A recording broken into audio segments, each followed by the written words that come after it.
The Chinese government has been secretly buying up Florida land, and Governor Ron DeSantis has been fighting it for years. Until now. This has been tied up in court for years, and we just found out if DeSantis gets to save Florida or the communists win. In this video, I'll show you why China's buying land next to our military bases, how they're sneaking into everything from your kid's school to your Wi-Fi, and the judge's decision that could wreck not just Florida, but the entire country. Let's jump in. All right, you're not gonna believe this. Imagine one day waking up and realizing, holy crap, a foreign communist country is buying land right next to our military bases. Sounds like a bad dream, right? Ain't no dream. It's actually happening right here in Florida. China's been quietly doing it for years. And the worst part, almost nobody's talking about it. Why? And just so we're clear, this isn't about Chinese Americans. This is about people and companies with direct ties to the Chinese Communist Party. They're not walking up with Chinese flags and signing the papers. They're actually hiding behind fake shell companies, names that look American, so it doesn't raise alarms. But once you dig into it, you find out the money leads straight back to Beijing. And where are they buying? It ain't some random empty lot. They're targeting land right next to MacDill Air Force Base in Tampa and Eglin up in the Panhandle. These aren't little airstrips. MacDill is where U.S. Special Ops Command is. Eglin is where we test some of our most advanced weapons. You want to spy on America? You'd buy land right there. And that's exactly what they did. But it gets worse. The Daily Caller reports a U.S. nuclear bomber fleet shares a fence with a trailer park linked to Chinese intelligence. Here it is. So it's one thing for a Chinese couple to buy a trailer park. Here it is. This is thanks to Google Image. It is another thing for them to go to great lengths to hide who they are, including using multiple shell companies to conceal their identities. Why is this all important? Because they bought a trailer park in the middle of Missouri, no disrespect to Missouri. It's at the foot of the runway where America's largest fleet of B-2 bombers take off. That sounds like it could be a problem. The trailer park is right behind the runway, less than a mile away. So in the event of war, our B-2 bombers would be taking off over Chinese-owned land. It's even more alarming when you factor in that the shell companies trace back to a convicted fraudster with alleged ties to the Chinese Communist Party. That's insane. But they've also been buying up U.S. farmland next to bases. That means they're not just potentially spying, they're getting control of the food supply. Experts already warned this isn't just about farming, it's national security. Because if a foreign adversary controls the land that grows our food, they control a whole lot more than just crops. And here's the scary part, nobody was stopping it. No one was sounding the alarm. While people were busy arguing about politics, China was quietly planting themselves next to our most sensitive military operations, right under our nose. It's not just bold, it's dangerous. And don't think for a minute this just stops with land. It gets much, much worse. China's also buying up schools right here in Florida. A company called Spring Education Group started scooping up private schools all across the state. But here's the catch. They're backed by Primavera Capital Group, a firm tied straight to the Chinese Communist Party.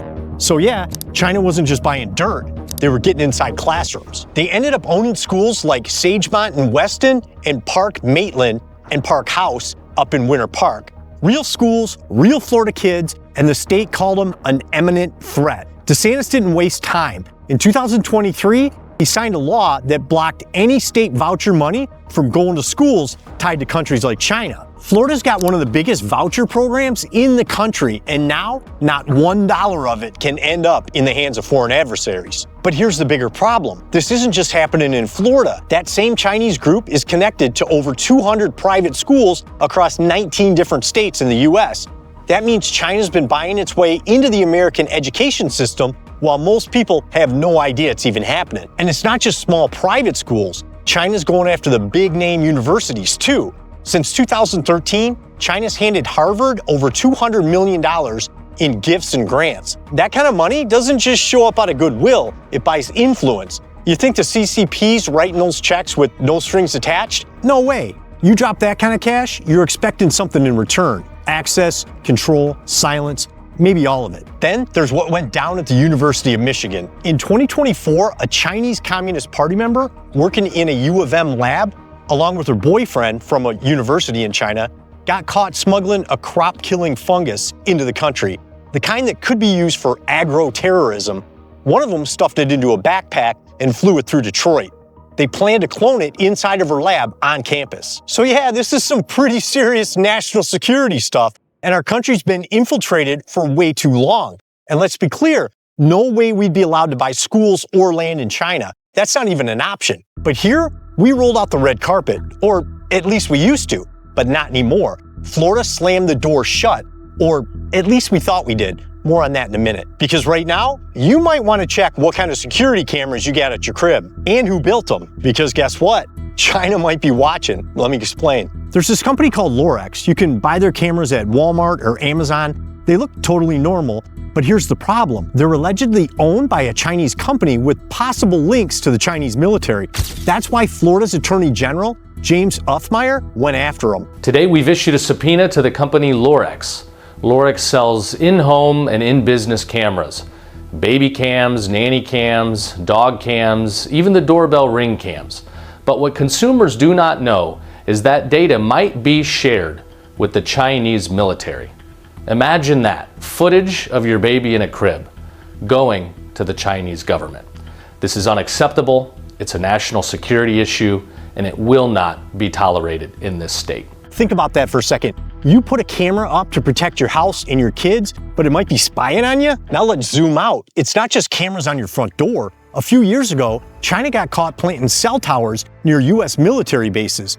And not just anywhere. These towers were made by a Chinese company called Huawei, and they were put up near key bases in the Midwest, the kind of bases that control our nuclear weapons. One FBI report said those towers might have been able to capture military signals and even disrupt communications. So yeah, these weren't just for phone calls. This isn't some future threat. It's already happening inside our homes, next to our bases, and it's coming from companies tied directly to a country that sees us as an adversary. And if you thought that was bad, buckle up. This one's even scarier. China's not just poking around our backyard. They got their hands all over America's power grid. From 2006 to 2023, we bought over 430 large power transformers from China. And get this, 349 of them are the massive kind that handle over 100,000 kVA. One of those alone can power 10,000 homes. And it's not just transformers. China's also the world's top supplier of critical grid parts, circuit breakers, inverters, the stuff that keeps electricity flowing, especially the high voltage tech that keeps big cities and military bases running. You see the problem, right? If they control the hardware, they control the whole system. Experts have already warned some of these Chinese-made parts could be packed with hidden components, things that let the CCP spy on us, shut the power down, or launch cyber attacks without anybody noticing. The sad part is, America can't build enough of this stuff on our own right now. We don't even have all the raw materials. Most of that still comes from overseas. Guess where from? China. So what happens if they decide to flip the switch and turn the power off? It gets real bad real quick. In just 3 days, we're out of drinking water, gas, and food. Hospitals shut down, violence explodes. 2 weeks in, total chaos, starvation, and no help's coming. It's every man for himself at that point. And unless you got food, weapons, ammo, and a good plan, you're not making it to month 2. That's how dangerous this is. It's not just about wires and metal, it's about our survival. And we've given the keys to a communist country. Luckily, we got some real fighters in Florida who saw this coming and actually did something about it. Back in 2023, before he became our lieutenant governor, Jay Collins was a Florida state senator repping the district that includes MacDill Air Force Base in Tampa. And Jay's not just some career politician. The guy's a former Army Green Beret who lost his leg in combat, then requalified for the Special Forces and served another 5 years.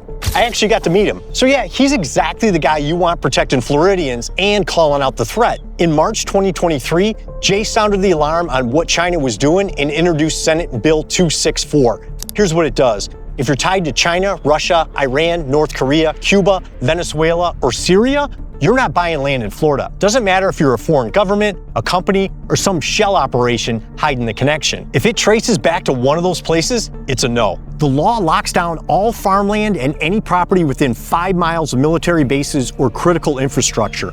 And if they already bought land in those zones, they gotta sell it.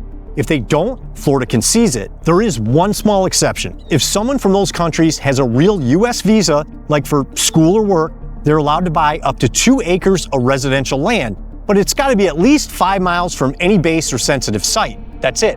no farmland, no commercial property, no sneaky deals. DeSantis signed it into law on May 8th, 2023, and it officially went into effect on July 1st. But of course, that's not the end of the story. After Florida passed the law, China didn't just sit back. They fought it in court, but not through diplomats or politicians, through 4 Chinese nationals living in Florida on temporary visas like student or H-1B work permits. Along with them was a real estate company called Multi-Choice Realty based in Florida that mostly caters to Chinese and Chinese American clients.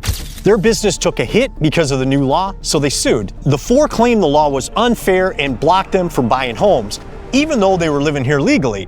But here's the thing, they're not US citizens, they're foreign nationals, and the law wasn't about stopping immigrants or Americans. It was aimed at people and businesses still tied to foreign governments we don't trust, like China. The case dragged on for over a year, and on November 4th, 2025, my B-Day, the U.S. Court of Appeals for the 11th Circuit finally gave their ruling. The judges said the law stands. Why? Because it only targets people domiciled in China, meaning they legally live there full time. The plaintiffs live in Florida, so the court said the law doesn't directly hurt them. That means they didn't have stand-in to challenge it. This is what Jay Collins had to say on X when the ruling came out. Florida will never be bought by the CCP. I carried this bill to keep communists from owning our land and influencing our communities. When tyranny comes knocking, we slam the door shut. I love this guy. This wasn't just a win for Florida. This decision could be the start of a national shift. Because if we don't control who owns our land, especially near our military bases, then we've already lost control. And just so you know, this fight's not over. One last lawsuit's still on the table. A bunch of housing and real estate activists are trying to kill the law completely, even after everything we've seen. But here's the good news. The court says Florida's law stays in place while the case plays out. So it's still active, it's still enforceable, and I'll keep you posted. And if you're interested in buying a house in Florida, and you're not a communist, click here to learn why Florida's frozen real estate market is about to catch fire in 2026. Something big is coming that's going to light the market on fire. And if you know what to look for, you can grab a great deal. Click here and I'll see you there.